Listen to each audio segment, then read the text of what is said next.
샬롬. 네, 오늘도 반갑습니다. 오늘도 여러분 또 영상 잘 보셨죠? 지금 계속해서 또 지난주에 이어서 또 이어지는 내용이라 아마 여러분들이 이제 지난주에 요셉이 이제 노예로 팔려가는 그런 장면이 이제 끝이 났었고, 오늘은 이제 이 노예로 와서부터 요셉이 어떻게 살았는가 하는 부분들을 기록을 하고 또 보여주는 내용이기도 합니다. 그런데 이 요셉의 내용, 우리가 사실 지난주에 제가 여러분들에게 말씀을 드리면서 이 형제들의 문제 가운데에 가장 중요한 문제가 뭔가, 이건 뭐냐면 서로 비교하고, 왜 나는 사랑 안 해주고 또 요셉만 저렇게 특별히 사랑할까? 그리고 왜 요셉은 저런 일을 하고 나는 왜 이런 일을 할까? 기분 나빠. 아주 요셉 밥맛 없어. 이런 미움에서부터 이제 이런 일들이 벌어졌단 말이에요. 그러면 반면에 요셉은 우리에게 어떤 모습을 보여주는지 한번 우리가 보는 겁니다. 자, 이 형제들하고 비교했을 때, 그래서 여러분이 지난주에 했던 거 한번 생각해 보시고 오늘 내용을 한번 보시면, 자, 요셉에게 있어서 처음에는 이제 노예로 갔습니다. 노예로 가서 거기에 군대 장관인 보디발의 집에서 일을 하게 돼요. 그러면서 말 그대로 지금 이 요셉의 마음 가운데는 형제들로부터 팔렸단 말이에요. 그것도 세상에 자기가 뭘 잘못한 것도 아니고 말이죠. 사실 요셉 입장에서는 억울해도 그렇게 억울할 수가 없어요. 형들한테 간 것도 아버지가 가서 양떼 하는 거 형제들 잘 있는지 형들 잘 있는지 그거 보고 오라고. 그것 때문에 간 거란 말이에요. 요셉이 자기가 무슨 이쁜 옷을 찾아서 입었습니까? 아버지가 입혀주니까 입었단 말이에요.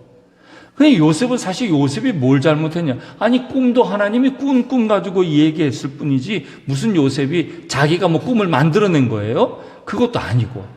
사실은 요셉 입장에서는 이렇게 노예로 팔려온 것이 너무너무 억울한 거예요. 너무너무. 아버지로부터 사랑받다가 그렇게 노예 삶을 산다는 거는 반항이 된다면요. 반항을 하고 분노를 가져야 되는데, 여러분, 오늘 우리 보았던 요셉의 모습을 보게 되면 요셉에게는 그런 모습이 없어요. 화가 나 있어도 화가 그 다음에 언제든 짜증나가지고, 나 인생 짜증나 말이야. 이렇게 하지 않았단 말이에요. 그러면 요셉의 모습은 도대체 어떤 모습이었는가? 첫 번째 우리가 요셉의 모습을 보게 되면, 우리가 지금 말씀드렸던 것처럼 요셉은 이제 노예의 삶을 살든지, 그 다음 나중에는 이제 옥에 갇히게 되는 그런 옥 안에 가두어진 죄인의 삶을 살든지 불평불만을 하지 않는다는 거예요. 요셉은 자신의 삶에 대해서 비관해하거나 부정적으로 하거나 안 받아들이는 삶이 아니란 말이에요. 그래서 요셉은 항상 그가 어느 자리에 있든지 항상 그 삶을 하나님의 뜻인 줄 알고 섭리인 줄 알고 잘 받아들이고 최선을 다하는 게 요셉이었습니다. 그래서 보디발의 집에서 노예가 되면 노예로서의 그런 삶을 살고, 또 감옥에 있으면 감옥에서의 그런 삶을 받아들이는 것이 바로 이게 이제 그 요셉의 모습이었다라는 것입니다. 그래서 이 요셉의 모습은 이런 것 때문에 굉장히 중요하다라는 거예요. 요셉의 모습 가운데, 그래서 요셉은 자신의 삶을 비관하지 않고 받아들이고 최선을 다하는 삶이었어요. 왜 그렇게 살 수 있었을까? 어떻게 살았길래 그럴 수 있을까? 그 내용은 두 번째 볼 수 있는데, 그 두 번째 내용은 뭐냐면 보디발의 아내와의 그런 문제가 생겼죠. 그래서 보디발의 아내가 요셉을 대해서 참 마음에 들어 했는데 요셉이 조심하고 거리를 둡니다. 그래서 보디발의 아내가 유혹을 했지만 요셉은 물리쳐요. 성경에는 이제 내가 하나님 앞에서 내가 절대 그럴 수 없습니다 라고 고백하는 내용이 나옵니다. 자, 요셉은 어느 자리에 있든지 항상 하나님 앞에 그가 서 있다라고 생각을 하고 있었고, 두 번째는 하나님이 싫어하는 일은 난 안 할 거다라는 마음이 요셉에게 있었습니다. 내가 노예의 삶을 살아서 내가 노예로 이렇게 보디발의 집에 왔을 때에도 난 하나님 앞에 있으니까 하나님께서 뜻이 있으시겠지.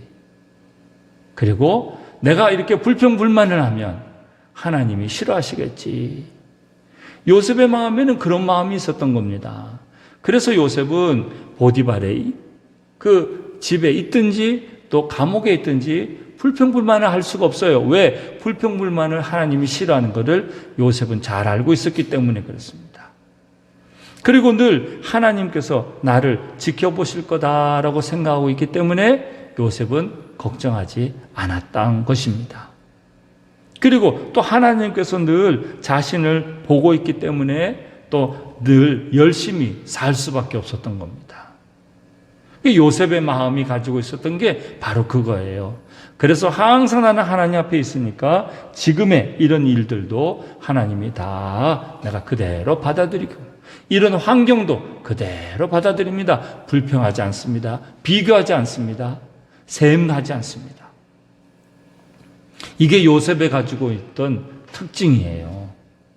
세 번째, 자, 보디발의 집에서 열심히 일을 했습니다. 그래서 인정도 받았어요. 그래서 그런 노예들을 관리하고 그런 또 집안의 아주 중요한 일들을 감당하는 그런 보디발에서 그런 요셉이 일을 했는데 결국은 그 보디발의 아내로부터 억울한 누명을 써요. 억울한 누명.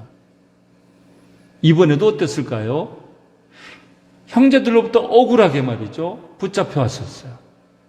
또 이번에는 보디발의 아내 때문에 또 억울합니다. 그런데 요셉은 또 불평하지 않습니다. 감옥에 갔습니다. 말 그대로 너무너무 막 화가 나고 말이죠. 너무너무 속상해야 됨에도 불구하고 요셉은 불평하지 않고 또 그대로 받아들입니다. 그래서 여러분, 우리가 기억할 것은요, 우리 그리스도인들은 하나님이 살아계시다라는 믿음이 있기 때문에 지금 이 상황에 대해서 하나님이 보고 계신다라는 것을 꼭 믿고 있어야 되고 그 가운데서 우리는 그것을 그대로 마음으로 받아들이고 최선을 다하는 것이 우리가 할 몫이다라는 것입니다. 하나님 앞에서 여러분 현실을 부정하지 말고 피하지 말고 그대로 받아들이시길 바랍니다. 그건 하나님 앞에서 내가 받아들이는 거예요. 하나님 앞에서. 하나님 없는 데서 아유 그래 그럼 내가 뭘 해 그냥 이대로 살지 뭐 이런 뜻이 아니에요. 하나님께서 이 모든 상황 가운데 계시니까 내가 잘 받아들이고 그리고 내가 열심히 그냥 불평불만하지 않고 최선을 다하면 그러면 하나님께서 그 길을 열어주신다 그 말이에요. 늘 하나님 앞에 있다고 생각하니까 그는 어떤 마음이 있습니까? 하나님하고 소통을 하죠. 소통. 하나님하고 늘 함께 있는 사람은 뭐가 생기는 줄 압니까? 통찰력이 생겨요. 통찰력이. 하나님으로 늘 충만. 우리가 예수님만 바라보면 예수님을 통해서 자녀들이 보이고 예수님을 통해서 가정이 보일 때 거기에 통찰력이 생겨집니다. 요셉은 늘 하나님 앞에 있다 보니까 그의 삶 가운데에 통찰력이 생겨져요. 그래서 술 맡은 관원장, 빵 맡은 관원장의 얘기를 딱 들으면 거기에 대해서 판단력이 생겨지고 통찰력이 생겨지는 거예요. 그래서 꿈 해몽이 가능한 겁니다. 왜? 늘 하나님 앞에 있는 삶을 살기 때문에 그렇습니다. 저와 여러분이 꼭 기억하실 것은 늘 하나님 앞에서 있는 삶을 잘 사셔야 됩니다.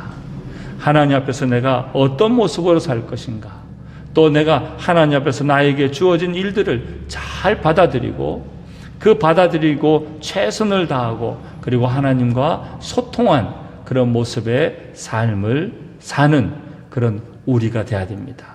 오늘 여러분 요셉을 보면서 깨달은 점이 있으시다면 그 깨달은 점을 이 시간 함께 우리 가족들과 함께 나누시기 바랍니다. 혹 내가 내 삶에 대해서 혹시 또 받아들이지 못하고 감사하지 못한 일은 없는가? 또 그런 일들에 대해서 최선을 다하지 않은 일들은 없는가? 또 그런 삶 가운데에 하나님께서 또 이런 일들 속에서 또 나에게 통찰력을 또 달라고 꼭 기도하시고 늘 하나님 앞에 서 있는 마음으로 그렇게 살 수 있길 바랍니다.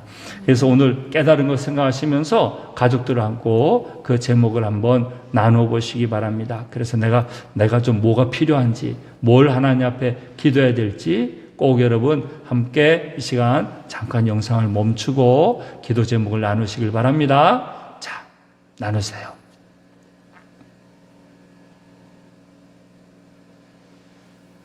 자, 우리 그러면 이제 나눈 제목 가지고 이제 같이 기도하는 시간 갖겠습니다. 기도하십시다.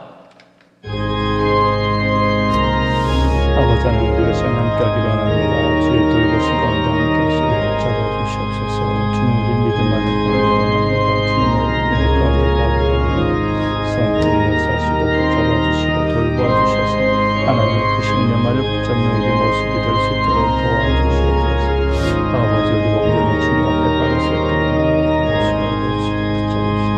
우리가 현실을 받아들이고 정확한 삶을 지내는 최선을 다하는 우리의 모습이 되기를 원합니다.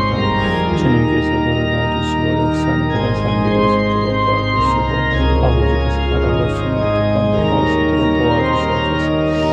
아버지, 우리가 더 주님을 원하시는 삶을 살기를 원합니다. 주여, 우리 바라보고 하나님 함께 하셔서 그 신령을 붙잡으시도록 도와주시옵소서. 아버지, 더 주님을 바라보시기 원합니다. 아버지, 우리가 주님을 바라볼 수 있도록 도와주시옵소서. 성령을 인도해주시기 원합니다. 주님 바라봅니다. 주님 역사해 주시옵소서. 아버지, 우리가 늘 감사하며 최선을 다하는 삶을 살 수 있도록 주여 인도하시고 붙잡아 주시옵소서. 아버지 하나님, 이 시간 우리가 또 하나님 앞에 간구합니다. 특별히 오늘 우리가 요셉의 삶을 통해서 우리가 귀한 것 깨닫습니다. 어떤 상황이 되든지 참 부당한 일을 겪어도 하나님 앞에 믿음을 잃지 않고 그대로 그 삶을 받아들이며 또 최선을 다하여 하나님만 바라보는 요셉을 보면서 우리도 그런 삶을 살기를 원합니다. 늘 하나님 앞에 있기에 그는 통찰력을 가졌고 또 하나님과 소통했기에 그가 무엇을 해야 될지 또 어떤 일들을 판단해야 될지를 잘 세워나가는 것을 보았습니다. 우리 사랑하는 우리 동익회 모든 가족들도 늘 주님 앞에 있게 하여 주옵시고 어떤 상황이든지 기쁘고 감사한 마음으로 통찰력을 가지고 앞으로 나아갈 수 있는 우리 모든 식구들 되게 하여 주시옵소서. 지금은 우리 주 예수 그리스도의 십자가의 은혜와 또한 하나님 아버지의 크고도 놀라우신 사랑과 성령님의 감화 감동 충만 역사하심이 우리 사랑하는 모든 가족들 위에 또 하는 모든 일들 위에 함께 하옵시기를 간절히 축원하옵나이다. 아멘.